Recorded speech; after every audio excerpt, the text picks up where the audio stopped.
देखिए, आप जानते हैं कि हिमाचल प्रदेश की नदियों पर जो बिजली के प्रोजेक्टों के निर्माण हो रहे हैं, जहां एक तरफ हिमाचल प्रदेश के लिए बिजली और आय पैदा करेगी, वहीं वहां पर उसने स्थानीय लोगों भी पैदा की।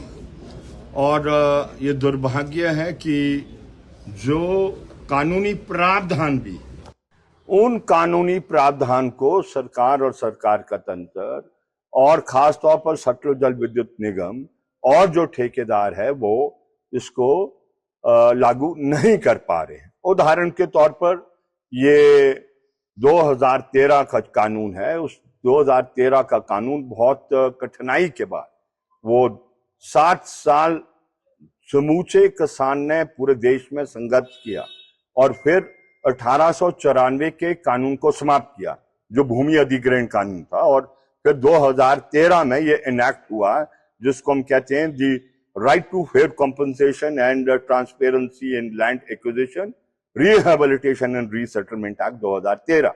उसमें यह कहा है कि जिसकी जमीन जाएगी, भूमि जाएगी, जो कुर्बानी कर रहा है, देश के लिए कर रहा है, प्रदेश के कर रहा है, उसको रोजगार दिया जाएगा। लेकिन दुर्भाग्यपूर्ण ये प्रोजेक्ट का निर्माण 2019 में शुरू हो गया, आज 2024 हो गया है, अभी भी 132 परिवार है जिनकी भूमि इस प्रोजेक्ट में चलेगी, और कानून होने के बावजूद भी उनको रोजगार नहीं मिल रहा है। इसलिए हम आज माननीय डिप्टी कमिश्नर महोदय के पास आए हैं। हमने गुहार की है, हमने विनती की है, मेहरबानी कर आप इस प्रश्न को देखें, क्योंकि कानून का अमली जामा सरकार और सरकार के तंत्र को करना है, इसकी अनदेखी नहीं की जा सकती है। आप जानते हैं कि 5 तारीख को हम डिप्टी कमिश्नर शिमला से भी मिले थे, और आज डिप्टी कमिश्नर शिमला ने तीनों एसडीएमओ की मीटिंग बुलाई है। ये दोनों एसडीएमओ की मीटिंग बुलाई है, जो रामपुर के हैं और जो कमारसन के भी है, इन प्रश्नों को हल करने के लिए। तो एक गंभीर मसला ये।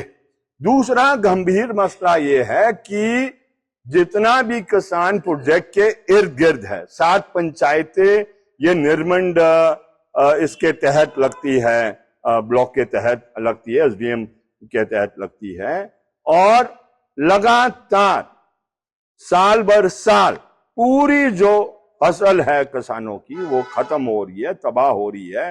वो इसलिए धूल की मात्रा इतनी उठ रही है उस प्रोजेक्ट में जिसका हिसाब किताब नहीं है। तो एक किस्म से ये अधिकतर लोग पॉवर्टी लाइन के नीचे आ गए हैं, उस रेखा के नीचे आ गए हैं जो गरीबी की रेखा है, क्योंकि अब जीवन यापन चलाने के लिए कुछ बचा नहीं है। तो ये पीड़ा लोगों की है।